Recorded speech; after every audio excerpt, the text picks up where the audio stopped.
Hi friends, ನಮಸ್ತೆ ಎಲ್ರಿಗೂ. ನಾನು ನಿಮ್ಮ ಪ್ರೀತಿಯ ರೂಪ. ಫ್ರೆಂಡ್ಸ್, ಇದಕ್ಕಿಂತ ಮುಂಚೆನೇ ಒಂದು ವಿಡಿಯೋ ಭಾಗ 1 ಆಗಿ ಒಂದು ವಿಡಿಯೋ ಹಾಕಿದ್ದೀನಿ. ಸೊ ಅದು ಮುಂದುವರಿದ ಭಾಗ 2ರಲ್ಲಿ ಹಾಕ್ತಾಯಿದ್ದೀನಿ. ಸೊ ದಯವಿಟ್ಟು ವಿಡಿಯೋನ ಯಾರು ಕೂಡ ವಿಡಿಯೋನ ಸ್ಕಿಪ್ ಮಾಡದೆ ಫುಲ್ ವಿಡಿಯೋ ನೋಡಿ ಸಪೋರ್ಟ್ ಮಾಡಬೇಕು ಅಂತ ಕೇಳ್ಕೊತೀನಿ. ಹಾಗೆಯೇ ಬನ್ನಿ ಫ್ರೆಂಡ್ಸ್, ನಾನು ಮುಂದುವರಿದ ಭಾಗ ಏನಾಯಿತು ಅನ್ನೋದ್ರ ಬಗ್ಗೆ ಒಂದು 2ನೇ ಭಾಗದಲ್ಲಿ ಹಾಕ್ತಾಯಿದ್ದೀನಿ. ಬನ್ನಿ.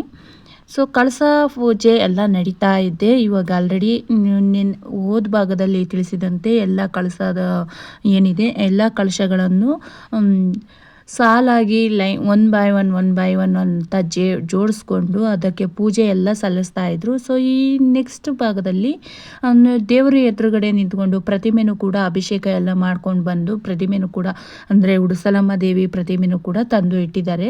ಸೊ ಅದಕ್ಕೆ ಪೂಜೆ ಎಲ್ಲ ಸಲ್ಲಿಸ್ತಾ ಇದ್ದಾರೆ. ಹಾಗೆ ಪುರೋಹಿತರು ಮಂತ್ರಗಳನ್ನ ಹೇಳ್ತಾ ಇದ್ರು. ಹಾಗೆ ಎಲ್ಲರೂ ಕೂಡ ದೇವ್ರನಲ್ಲಿ ಬೇಡ್ಕೊತಾ ಇದ್ರು. ಎಲ್ಲರೂ ಒಳ್ಳೇದಾಗಲಿ ಅನ್ನೋದು ಒಂದು ಉದ್ದೇಶದಿಂದ ಎಲ್ಲರೂ ಬೇಡ್ಕೊತಾ ಇದ್ರು. ಸೊ ಈ ಸೈಡ್ನಲ್ಲಿ ವೀರಗಾಸೆ ಅವರು ಅಂದರೆ ವೀರಭದ್ರೇಶ್ವರ ಹಾಗೆ ಮಹಾಕಾಳಿ ಚಾಮುಂಡೇಶ್ವರಿಯ ಅವತಾರದಲ್ಲಿದ್ದಂಥ ವೀರಗಾಸೆ ಅವರು ಎಲ್ರಿಗೂ ಕೂಡ ಒಂದು ಪೂಜೆ ಕೂಡ ಸಲ್ಲಿಸ್ತಾ ಇದ್ರು. ಸೊ ನಂತರ ಇಲ್ಲಿ ಪ್ರತಿಮೆ ನೋಡ್ತಾ ಇದ್ದೀರಾ, ಅಭಿಷೇಕ ಎಲ್ಲ ಕಂಪ್ಲೀಟ್ ಮಾಡಿ ಪ್ರತಿಮೆ ಪುಟ್ಟದಾದರೂ ಅದರ ಕೀರ್ತಿ ದೊಡ್ಡದು ಅಂತ ಹೇಳ್ತಾರಲ್ವ. ಸೊ ಹಾಗೆಯೇ ಪ್ರತಿಮೆ ಎಷ್ಟು ನೀಟಾಗಿ ಅಂದರೆ ತುಂಬ ಹತ್ರದಿಂದ ವಿಡಿಯೋ ಮಾಡೋಕ್ಕಾಗಿಲ್ಲ, ಸಾರಿ. ಸೊ ನಂತರ ವೀರಗಾಸೆ ಅವ್ರಿಗೆಲ್ರಿಗೂ ಪೂಜೆ ಎಲ್ಲ ಮುಗಿದ ನಂತರ ಅವರ ಅಕ್ಷತೆಯನ್ನು ಹಾಕಿ ನಮ್ಮ ದೇವಿ ಉಡುಸಲಮ್ಮ ತಾಯಿ ಮುಂದುವರಿದಂಥ ಎಲ್ಲ ಕಾರ್ಯಗಳು ನೀಟಾಗಾಗಲಿ ಅನ್ನೋದಕ್ಕೋಸ್ಕರ ದೇವ್ರ ಹತ್ರ ಬೇಡ್ಕೊತ ಪೂಜೆ ಕಾರ್ಯಗಳೆಲ್ಲನೂ ಮುಂದುವರಿಸಿದ್ರು. ಸೊ ಹಾಗೆಯೇ ಎಲ್ಲರಿಗೂ ಕೂಡ ಒಳ್ಳೆಯದಾಗಲಿ ಅನ್ನೋದು ಕೂಡ ಮನಸ್ಸಿಂದ ಕೂಡ ಆರಿಸಿದ್ರು ಅಂತ ಹೇಳ್ಬೋದು. ಅಷ್ಟು ಚೆನ್ನಾಗಿ ನಡೀತಾ ಇತ್ತು ಪೂಜೆ ಎಲ್ಲ, ಯಾವುದೇ ರೀತಿ ವಿಘ್ನಗಳಿಲ್ಲದೇ. ಹಾಗೆಯೇ ಈ ಟೈಮ್ನಲ್ಲಿ ಮಕ್ಕಳ ಮೇಲೆಲ್ಲ ಉಡುಸಲಮ್ಮ ತಾಯಿ, ಕಳಸಮ್ಮ ಈ ಥರ ತಾಯಿ ಮೈ ಮೇಲೆ ಬರುವಂಥ ಒಂದು ಸನ್ನಿವೇಶನೂ ಕೂಡ ನಾನು ಇಲ್ಲಿ ವಿಡಿಯೋದಲ್ಲಿ ಮಾಡ್ಕೊಂಡಿದ್ದೀನಿ. ಸೊ ಅದನ್ನು ಕೂಡ ವಿಡಿಯೋನ ಯಾರು ಸ್ಕಿಪ್ ಮಾಡದೆ ನೋಡಿ. ಹಾಗೆಯೇ ನಾವು ಯಾವುದೇ ಪೂಜೆ ಅಥವಾ ಮನೆ ಫಂಕ್ಷನ್ಗಳಾಗಿರ್ಬೋದು, ಮದುವೆ ಆಗಿರ್ಬೋದು ಅಥವಾ ಪ್ರತಿಯೊಂದಕ್ಕೂ ದೇವ್ರ ಫಂಕ್ಷನ್ಗಳಾಗಿರ್ಬೋದು, ಈ ಥರ ಏನೇ ನಡೆದ್ರೂ ಕೂಡ ಈ ಥರ ಪಂಜನಿಂದ ಅದಕ್ಕೆ ಅಂತಲೇ ಒಬ್ಬರು ಇರ್ತಾರೆ. ಸೊ ಈ ಥರ ಪಂಜ ಹಚ್ಚಿ ಅದರಲ್ಲಿ ಆರತಿನ ಮಾಡಿಸಿದ್ರೆ ಯಾವುದೇ ರೀತಿ ದೋಷಗಳಿದ್ರೂ ಕಳೆದೋಗ್ತವೆ ಅನ್ನೋ ಒಂದು ಉದ್ದೇಶದಿಂದ ಇವರನ್ನು ಕರೆಸಿ ಸಪ್ರೇಟಾಗಿ ಇವರನ್ನ ಅದಕ್ಕೋಸ್ಕರನೇ ಅಂತ ಕರೆಸಿ ಈ ಥರ ಪೂಜೆ ಎಲ್ಲ ಮಾಡ್ತಾರೆ. ಸೊ ಇಲ್ಲೂ ಕೂಡ ಆ ಥರ ದೇವ್ರದ ಕಾರ್ಯ ಮಾಡ್ತಾ ಇದ್ದೀವಿ, ಯಾವುದೇ ವಿಘ್ನಗಳಿಲ್ಲದೆ ಹಾಗೆ ಯಾವುದೇ ಕೆಟ್ಟ ದೃಷ್ಟಿಗಳು ಬೀಳದೇನೆ ನೀಟಾಗಿ ನೆರವೇರಲಿ ಅನ್ನೋ ಉದ್ದೇಶದಿಂದ ಈ ಪಂಚನ ಬೆಳಗ್ಸೋದು ಅಂತ ಹೇಳ್ತಾರೆ.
ನೋಡ್ತಾ ಇರ್ಬೋದು ಇವಾಗ ಇದನ್ನ ಜಾನಪದ ಗೀತೆ ಹೇಳಲಿಕ್ಕೆ ಅಂತಾನೆ ಕೆಲವೊಂದಿಷ್ಟು ಜನನ ಕರೆಸ್ತಾರೆ.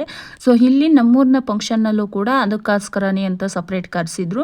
ಹಾಗೆ ಹೊಂಬಾಳೆ ಕಳಸನ ಹೊತ್ತಂತ ಎಲ್ಲ ತೆಂಗಿನಕಾಯಿ ಕಳಸನೇ, ಬಟ್ ಒಂದು ಮಾತ್ರ ಹೊಂಬಾಳೆ ಕಳಸ ಇರುತ್ತೆ. ಸೊ ಆ ಹೊಂಬಾಳೆ ಕಳಸ ಹೊತ್ತಂತ ಬಾಲಕಿ ಏನಿರ್ತಾರೆ, ಸೊ ಅವರಿಗೆ ದೇವ್ರು ಬರೋವಂಥದ್ದು ಒಂದು ನಿಜ ಅಂತ ನಂಬ್ತೀರಾ ಅಥವಾ ಬಿಡ್ತೀರಾ ಗೊತ್ತಿಲ್ಲ. ಬಟ್ ಯಾಕಂದರೆ ಕೆಲವೊಬ್ಬರು ನಂಬಿಕೆ ಕೆಲವೊಂದು ಥರ ಇರ್ತವೆ. ಕೆಲವೊಬ್ಬರು ದೇವರು ಮೈ ಮೇಲೆ ಬರುತ್ತೆ ಅಂತ ಹೇಳ್ತಾರೆ.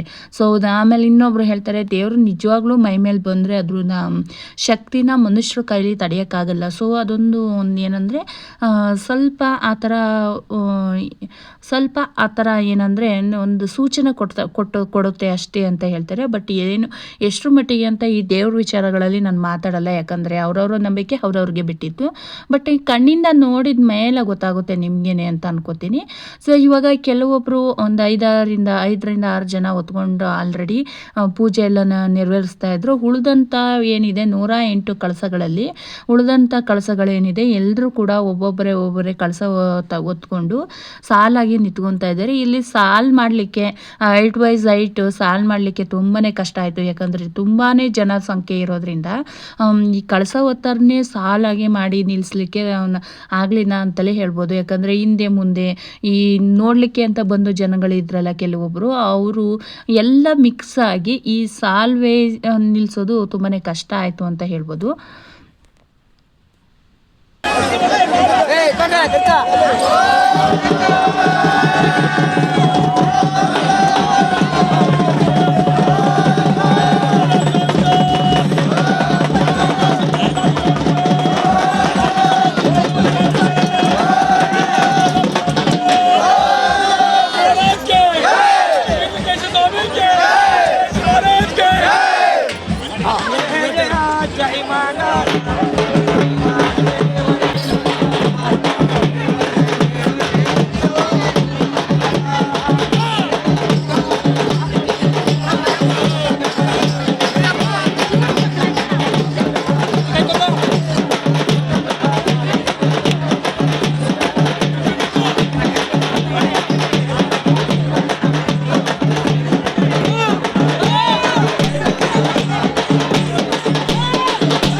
Hey,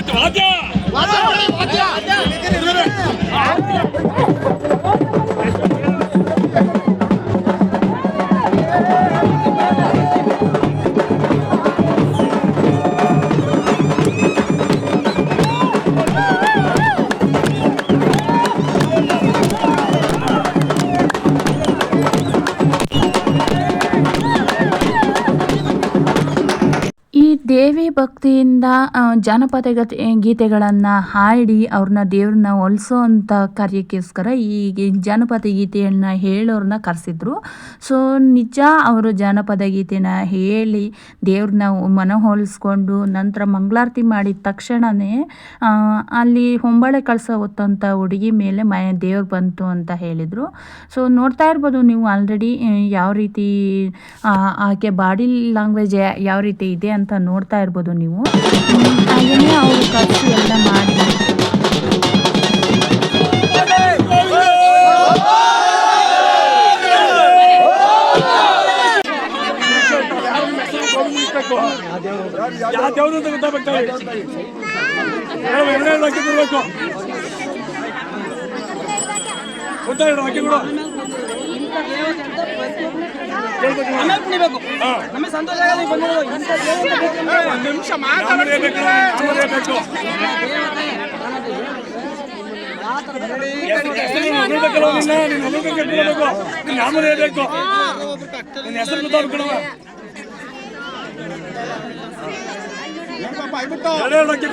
ಹೆಸರು ಮಕ್ಕಳು ಕರ್ಕೊಂಡು ಹೋಗ್ಬೇಕು, ಹೆಸರು ನಾವು ಕೊಡ್ಬೇಕು.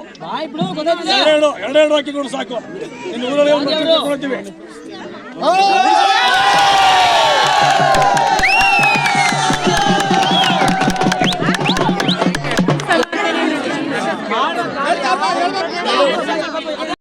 ಅವರು ಕರೆಸಿದ ನಂತರನೇ ಮೈ ಮೇಲೆಲ್ಲ ಬಂದ ನಂತರ ಅವರು ಬಾಯಿ ಬಿಡಿಸಿ ಕೇಳಿದರು, ನೀನು ಯಾವ ದೇವರು ಹೇಳು, ಹಾಗೆ ಏನಕ್ಕೆ ಬಂದಿದೆಯಾ ಅನ್ನೋದನ್ನು ಹೇಳು, ಹಾಗೆ ಈಗ ಮಾಡ್ತಾ ಇರೋವಂಥ ಕೆಲಸದಲ್ಲಿ ನಿಮಗೆ ತೃಪ್ತಿ ಇದೆಯಾ ಇಲ್ಲ ಅಂತ ಹೇಳು, ಏನಾದರೂ ಒಂದು ಬಾಯಿ ಬಿಟ್ಟು ಹೇಳು, ಎರಡೇ ಪದದಲ್ಲಿ ಹೇಳಿದ್ರು ಸಾಕು ಅಂತ ಹೇಳಿದಾಗ ಆಕೆ ಮೈ ಮೇಲೆ ಬಂದಂಥ ದೇವಿ ಹೇಳಿದರು, ನಾನು ಉಡಸಲಮ್ಮ ದೇವಿ ಅಂತ.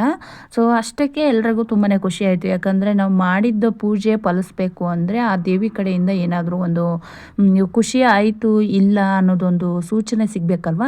ಸೊ ಆ ಥರ ಸಿಕ್ಕಿದ್ರೆ ಸಾಕು ಅಂತ ವೆಯ್ಟ್ ಮಾಡ್ತಾಯಿದ್ರು ಎಲ್ಲರೂ.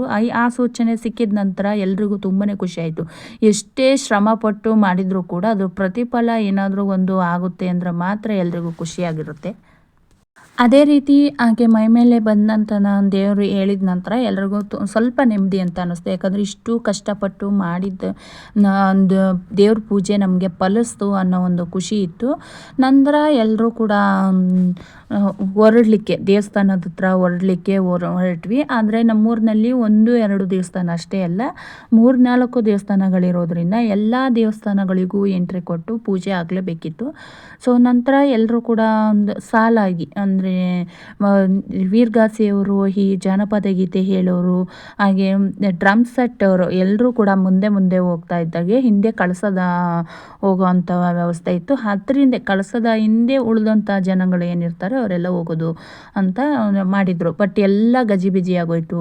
ಯಾಕಂದರೆ ತುಂಬಾ ನಾವು ನೋಡಬೇಕು ಅನ್ನೋ ಉದ್ದೇಶದಿಂದ ಎಲ್ಲನೂ ಕಣ್ಣಿಂದ ನೋಡಬೇಕು, ತುಂಬ್ಕೋಬೇಕು ಅನ್ನೋ ಆಸೆ ಎಲ್ರಿಗೂ ಇರುತ್ತಲ್ವ. ಸೊ ಅದೇ ಆಸೆಯಿಂದ ಎಲ್ಲ ಮುನ್ನುಗ್ಗಿ ಹೋಗೋ ಗಜಿಬಿಜಿನಲ್ಲಿ ಎಲ್ಲ ಕನ್ಫ್ಯೂಸ್ ಆಗೋಯ್ತು.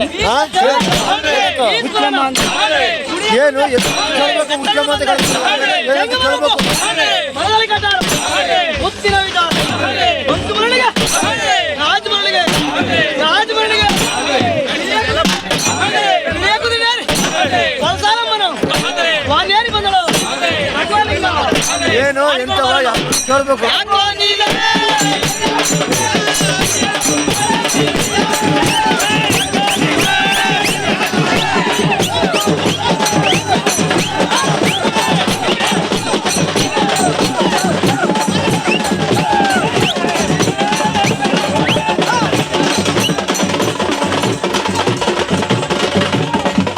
ಈಗ ಸಾಲಾಗಿ ಕಳಸ ದೇವರ ಮುಂದೆ ಹೋಗೋವಂಥ ದೇವರು ಇರ್ಬೋದು, ಹಾಗೆ ವೀರಗಾಸೆ ಅವರು, ಅನಂತರ ಕಳಸಗಳ ಹಿಂದೆನೇ ಉಳಿದಂಥ ಜನಗಳು ಕೂಡ ಹೋಗ್ತಾ ಇದ್ರು. ನೋಡಲಿಕ್ಕೆ ತುಂಬಾ ಚೆನ್ನಾಗಿತ್ತು ಅಂತ ಹೇಳ್ಬೋದು. ಅಷ್ಟು ಖುಷಿ ಕೊಟ್ಟು ಹಾಗೆಯೇ ಹೋಗ್ತಾ ಮಧ್ಯದಲ್ಲಿ ಎಲ್ಲ ರೀತಿಯ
ಎಲ್ಲ ರೀತಿ ಮಧ್ಯ ಮಧ್ಯದಲ್ಲಿ ಪಟಾಕಿ ಹೊಡೆಯೋದಾಗಿರ್ಬೋದು ಅಥವಾ ಮಧ್ಯದಲ್ಲಿ ಗ್ಯಾಪ್ ಸಿಕ್ಕಿದಂಥ ಜಾಗಗಳಲ್ಲಿ ಈ ವೀರಗಾಸೆಯವರ ಕುಣಿತ ಆಗಿರ್ಬೋದು ಎಲ್ಲ ನೋಡಲಿಕ್ಕೆ ತುಂಬಾ ಚೆನ್ನಾಗಿತ್ತು ಅಂತ ಹೇಳ್ತೀನಿ. ಹಾಗೆಯೇ ಎಲ್ಲ ನೋಡ್ತಾ ಇದ್ದಂಗೆನೆ ಒಬ್ಬರಾದ್ಮೇಲೆ ಒಬ್ಬರು ಸಡನ್ಲಿ ಕುಣಿಯೋಕ್ಕೆ ಸ್ಟಾರ್ಟ್ ಮಾಡ್ತಾಯಿದ್ರು. ಏನಿದು ಒಬ್ಬರು ಮೇಲೆ ದೇವಿ ಬರ್ತಾಳೆ ಅನ್ನೋದು ಒಂದು ಕನ್ಫರ್ಮ್ ಅಂತ ಅಂದ್ಕೊಂಡಿದ್ರೆ, ಕೆಲವೊಬ್ಬರು ಸಡನ್ಲಾಗಿ ಈ ನಿಂತ ಜಾಗದಲ್ಲೇ ಕುಣಿಲಿಕ್ಕೆ ಸ್ಟಾರ್ಟ್ ಮಾಡಿ ನಿಲ್ಲೋದೇ ಇಲ್ಲ, ಸ್ಟಾಪ್ನೇ ಕೊಡಲ್ಲ, ಆ ಥರ ಎಲ್ಲ ಕುಣಿಯೋಕ್ಕೆ ಸ್ಟಾರ್ಟ್ ಮಾಡಿದರು. ಇದು ನಿಜನಾ ಸುಳ್ಳ ಅಂತ ನಾನು ಡಿಸ್ಕಷನ್ ಮಾಡೋಕ್ಕೆ ಬರಲ್ಲ, ಯಾಕಂದರೆ ಅವರವರ ನಂಬಿಕೆ ಅಲ್ಲ, ಅದಕ್ಕೋಸ್ಕರ. ಸೊ ನೋಡಿದಂಥ ನಮಗೆಲ್ರಿಗೂ ತುಂಬ ಕುತೂಹಲ ಆಗಿತ್ತು. ಹಾಗಾಗಿ ನುಗ್ಗಲ ಮಧ್ಯದಲ್ಲೂ ಕೂಡ ಹೋಗಿ ನೋಡಬೇಕು ಅಂತ ಅನ್ನಿಸ್ತಾ ಇತ್ತು. ಸೊ ಹಾಗೆಯೇ ಅವರು ಕುಣಿತಾ ಇದ್ದಂಥ ನೋಡಿ ನಮಗೆ ಒಂಥರ ಕುತೂಹಲ ಕೂಡ ಜಾಸ್ತಿ ಆಗ್ತಾಯಿತ್ತು ಅಂತ ಹೇಳ್ಬೋದು. ಅಷ್ಟು ಚೆನ್ನಾಗಿ ಮಾಡ್ತಾಯಿದ್ರು. ಹಾಗೆ ಮೈ ಮೇಲೆ ಬಂದ ನಂತರ ಅವರು ಜನಗಳೆಲ್ಲ ಹೋಗಿ ಕೇಳ್ತಾರಲ್ವ, ಸೊ ಆ ಟೈಮ್ನಲ್ಲಿ ಆ ದೇವಿ ಕೂಡ ಹೇಳಿದರು, ಇನ್ನೊಂದು ಅಂದರೆ ಉಡುಸಲಮ್ಮ ದೇವಿಗೆ ಒಂದೇ ನಿಯಮ ಇರೋದಿಲ್ಲ, ಹಲವಾರು ನೇಮ್ಗಳಿರುತ್ತಲ್ಲ, ಹೆಸರುಗಳಿರ್ತಾವಲ್ವ ದೇವರಿಗೆ. ಸೊ ಅದರಲ್ಲಿ ಒಂದು ಹೆಸರನ್ನು ಹೇಳ್ತು. ಸೊ ಯಾವ ಹೆಸರು ಅನ್ನೋದು ಈ ವಿಡಿಯೋದಲ್ಲಿ ಸ್ಕಿಪ್ ಆಗಿದೆ. ನಂತರ ಕಳಸಗಳನ್ನ ಹೊತ್ಕೊಂಡು ಮತ್ತೆ ಮುಂದೆ ಸಾಗ್ತಾ ಹೋಗ್ತು. ಕಳಸ ಏನಿದೆ, ಮೆರವಣಿಗೆ ಏನಿದೆ, ಅದೆಲ್ಲ ಮುಂದೆ ಸಾಗ್ತಾ ಇತ್ತು. ಸೊ ಮಧ್ಯದಲ್ಲಿ ಸ್ಟಾಪ್ ಮಾಡಿ, ಅಂದರೆ ಈ ಕುಣಿತ ಏನಿದೆ ಅದು ಇನ್ನೂ ಜಾಸ್ತಿ ಆಗ್ತಾ ಇದ್ದಂಗೆ ನಿಲ್ಲಿಸಿ ಮಧ್ಯದಲ್ಲಿ ಕೇಳಿದರು. ಕೇಳಿದಾಗ ಆ ದೇವರು ಕೂಡ ಹೇಳ್ತು, ನಾನು ಉಡುಸಲಮ್ಮ ದೇವಿ ಬಂದಿದ್ದೀನಿ ಅಂತ. ಸೊ ನನಗೆ ಖುಷಿ ಆಗ್ತಾ ಇದೆ, ಅದಕ್ಕೋಸ್ಕರ ಕುಣಿತಾ ಇದ್ದೀನಿ ಅಂತಲೂ ಕೂಡ ಹೇಳ್ತು. ಮತ್ತೆ ಮುಂದೆ ಸಾಗಿದ್ವಿ. ಹೋಗ್ತಾ ಮಧ್ಯದಲ್ಲಿ ಎಲ್ಲಿ ಜಾಗ ಸಿಗುತ್ತೆ, ಆಗ ತುಂಬಾ ವಿಶಾಲವಾದಂಥ ಜಾಗ ಎಲ್ಲಿ ಸಿಗುತ್ತೆ ಅಲ್ಲೆಲ್ಲ ನಿಲ್ಲಿಸಿ ವೀರಗಾಸೆ ಕುಣಿತ ಎಲ್ಲ ಇತ್ತು. ಇಲ್ಲಿ ಚಾಮುಂಡಿ ಅವತಾರ ಆಗಿರೋಂಥ ದೇವಿಯ ಒಂದು ವೇಷಧಾರಿಯಾದಂಥ ವೀರಗಾಸೆಯವರು ಕೂಡ ಅಲ್ಲಿ ಒಂದು ನೃತ್ಯವನ್ನು ಕೂಡ ಮಾಡಿದರು. ಹಾಗೆ ವೀರಭದ್ರೇಶ್ವರ ಹಾಗೆ ಇನ್ನೊಬ್ಬರು ಇದ್ದರು, ಅವರು ಸೇರಿಕೊಂಡು 3 ಜನನು ಕೂಡ ಅಲ್ಲಿ ನೃತ್ಯವನ್ನು ಮಾಡಿದರು. ಹಾಗೆ ಕೆಲವೊಂದು ಇದನ್ನು ಕೂಡ ಹೇಳಿದರು. ನಿಜವಾಗ್ಲೂ ಚಾಮುಂಡೇಶ್ವರಿ ಎದುರುಗಡೆ ಬಂದಿದ್ದಾರೇನೋ ಅನ್ನುವಷ್ಟು ಅಷ್ಟು ಚೆನ್ನಾಗಿ ಕಾಣಿಸ್ತಾ ಇತ್ತು. ನೋಡ್ತಾ ಇದ್ದೀರಾ ನೀವು ಚಾಮುಂಡಿ ಅವತಾರದಲ್ಲಿರುವಂಥ ವೀರಗಾಸೆಯವರು ಎಷ್ಟು ಚೆನ್ನಾಗಿ ಇದ್ದಾರೆ, ಎಷ್ಟು ನೀಟಾಗಿ ಅಲಂಕಾರ ಮಾಡ್ಕೊಂಡಿದ್ದಾರೆ ಅಂತ. ಸೊ ಇಲ್ಲಿ ವೀರಭದ್ರೇಶ್ವರ ಹಾಗೆ ಚಾಮುಂಡಿ ಇಬ್ಬರೂ ಕೂಡ ಕುಣಿಲಿಕ್ಕೆ ಸ್ಟಾರ್ಟ್ ಮಾಡಿದರು ಅಂತ ಹೇಳ್ಬೋದು.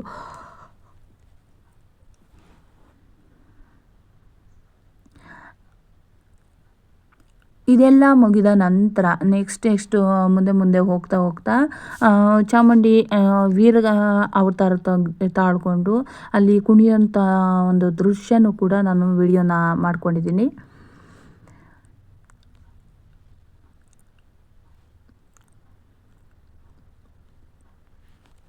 ಈ ದೃಶ್ಯನ ಬರೀ ಕಣ್ಣಿಂದ ತುಂಬಿಕೊಂಡ್ರೆ ಸಾಲದು, ವಿಡಿಯೋ ಕೂಡ ಮಾಡ್ಕೊಬೇಕು, ನಮ್ಮ ಫೋನ್ಗಳಲ್ಲಿ ಕೂಡ ಇಟ್ಕೊಬೇಕು ಅನ್ನೋ ಉದ್ದೇಶದಿಂದ ಎಷ್ಟು ಜನ ಇದ್ದರು ಅಷ್ಟು ಜನನೂ ಕೂಡ ಫೋನ್ಗಳನ್ನ ತೆಗೆದು ಆ ಫೋನ್ನಲ್ಲಿ ವಿಡಿಯೋ ಮಾಡ್ಕೊಳ್ಳೋದಾಗಿರ್ಬೋದು, ಫೋಟೋಸ್ ತಗೊಳ್ಳೋದಾಗಿರ್ಬೋದು ಎಲ್ಲ ಕೂಡ ನಡೀತಾ ಇತ್ತು. ಅದ್ರ ಮಧ್ಯದಲ್ಲಿ ನಾನು ಕೂಡ ಅಂತ ಹೇಳ್ತೀನಿ, ಯಾಕಂದರೆ ನಾನೇನು ಸಪ್ರೇಟ್ ಅಲ್ಲ, ನಾನು ಕೂಡ ವಿಡಿಯೋ ಮಾಡ್ಕೊಂಡಿದ್ದೀನಿ.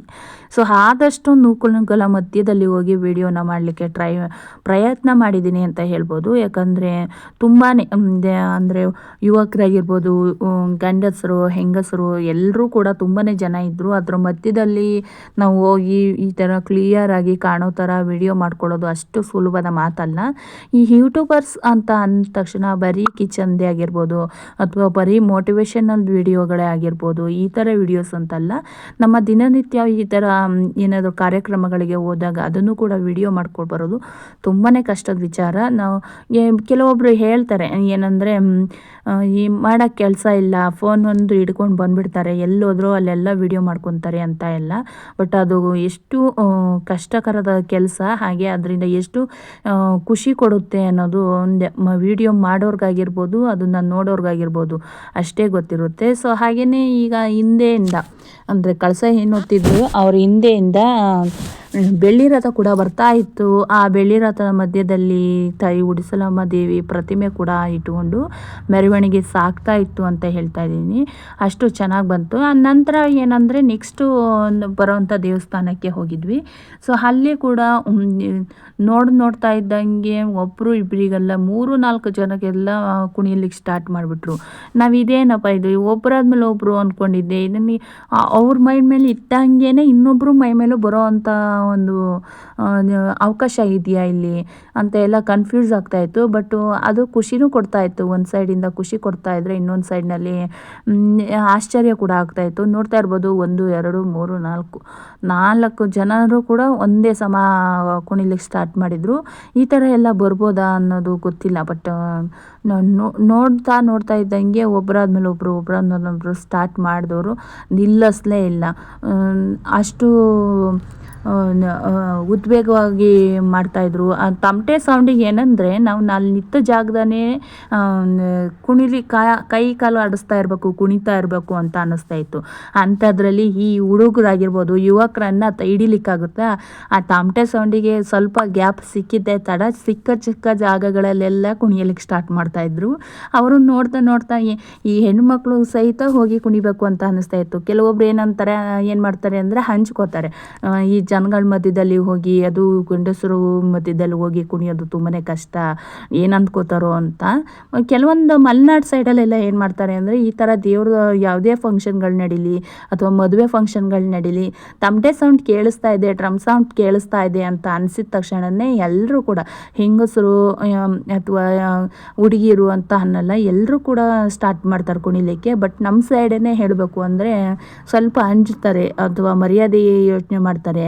ಅವ್ರೇನಂತಾರೋ ಇವ್ರೇನಂತಾರೋ ಅಂತ ಒಂದು ಸ್ವಲ್ಪ ತಲೆನಲ್ಲಿ ಇಟ್ಕೊಂಡು ಅದಕ್ಕೆ ಅಂಜುತ್ತಾರೆ ಅಂತ ಹೇಳ್ಬೋದು. ಬಟ್ ಹುಡುಗ್ರಂತೂ ಸಿಕ್ಕಾಬಟ್ಟೆ ಅವ್ರ ಮೈನಲ್ಲಿ ಬೆವರು ಇಳಿಯೋ ತನಕನೂ ಕುಣಿತಾನೇ ಇದ್ದರು. ಅದು ನೋಡಲಿಕ್ಕೆ ಒಂದು ಖುಷಿ ಆಗ್ತಾಯಿತ್ತು, ಅಷ್ಟು ಚೆನ್ನಾಗಿ ಕುಣಿತಾ ಇದ್ರು. ಇದ್ರ ಗ್ಯಾಪ್ನಲ್ಲಿ ನಮಗೂ ಒಂದು ಅವಕಾಶ ಸಿಕ್ಕಿದ್ರೆ ಅಂತಲೂ ಕೂಡ ಅನಿಸಿತು ಉಂಟು. ಬಟ್ ಆ ಥರ ಅವಕಾಶ ಇತ್ತು, ಬಟ್ ನಾವೇ ಯೂಸ್ ಮಾಡ್ಕೊಂಡಿಲ್ಲ ಅಂತ ಹೇಳ್ಬೋದು. ಈ ಥರ ಎಲ್ಲ ಮೆರವಣಿಗೆ ದಾರಿ ಉದ್ದಕ್ಕೂ ಮೆರವಣಿಗೆ ಸಾಗಿದ ನಂತರ ಇವಾಗ ಎಲ್ಲರೂ ದೇವಸ್ಥಾನದ ಕಡೆಗೆ ಹೊರಟಿದ್ವಿ. ಕಳಸ ಕೂಡ ಎಲ್ಲ ದೇವಸ್ಥಾನಗಳಿಗೂ ಹೋಗಿ ಪೂಜೆ ಮುಗಿಸಿದ ನಂತರ ಕಳಸ ಹೊತ್ತಂತ ಎಲ್ಲರೂ ಕೂಡ ಸಾಲಾಗಿ ಊರಿಂದ ಹೊರಗಿರೋವಂಥ ದೇವಸ್ಥಾನಕ್ಕೆ ಹೊರಟಿದ್ವಿ. ಎಲ್ಲರೂ ಕೂಡ ಹೋಗಿ ಅಲ್ಲಿ ಕಳಸನ ಇಟ್ಟು ಇಡೀ ರಾತ್ರಿ ಎಲ್ಲ ಒಂದು ಪೂಜೆ ಇರುತ್ತೆ ಅಲ್ಲಿ. ಅಂದರೆ ಬರೀ ಪ್ರತಿಮೆ ಪ್ರತಿಷ್ಠಾಪನೆ ಮಾಡೋದಷ್ಟೇ ಅಲ್ಲ, ಅದಕ್ಕೆ ಜೀವ ತುಂಬುವಂಥ ಕಾರ್ಯ ಕೂಡ ಇಡೀ ನೈಟ್ ಇರುತ್ತೆ. ಸೊ ಹೋಮದ ಸುಡೋದಾಗಿರ್ಬೋದು ಅಥವಾ ಪೂಜೆಗಳು ಮಾಡೋವಂಥದ್ದಿರ್ಬೋದು ಎಲ್ಲ ಕೂಡ ಇರುತ್ತೆ. ಬಟ್ ಆ ವಿಡಿಯೋನ ನಾನು ನೆಕ್ಸ್ಟ್ ವಿಡಿಯೋದಲ್ಲಿ ಅಂದರೆ ಭಾಗ 3ರಲ್ಲಿ ಹಾಕ್ತೀನಿ. ಸೊ ಸದ್ಯಕ್ಕೆ ಇವಾಗ ಭಾಗ 2ರನ್ನು ಫುಲ್ ವಿಡಿಯೋ ನೋಡಿ ಅಂತ ಹೇಳ್ತಾ, ಯಾರು ಕೂಡ ವಿಡಿಯೋನ ಸ್ಕಿಪ್ ಮಾಡದೆ ನೋಡಿ. ಹಾಗೆಯೇ ಇದೆಲ್ಲ ಕಳಸಗಳೆಲ್ಲ ದೇವಸ್ಥಾನಕ್ಕೆ ತಗೊಂಡೋಗಿ ಇಟ್ಟ ನಂತರ ಅಲ್ಲಿ ಊಟದ ವ್ಯವಸ್ಥೆನೂ ಕೂಡ ಇತ್ತು. ಊಟನ ಮುಗಿಸ್ಕೊಂಡು ನಾವು ಮನೆಗೆ ಬರೋ ಅಷ್ಟರಲ್ಲಿ ನೈಟ್ 10-10:30 ಕೂಡ ಆಗಿತ್ತು. ಮತ್ತೆ ಮಧ್ಯರಾತ್ರಿ 12-1 ಗಂಟೆಯಿಂದ ಸ್ಟಾರ್ಟ್ ಆದಂಥ ಪೂಜೆ ಬೆಳಗಿನ ಜಾವ 5:30-6 ಗಂಟೆ ತನಕನೂ ನಡೀತಾ ಇರುತ್ತೆ ದೇವ್ರ ಪೂಜೆ.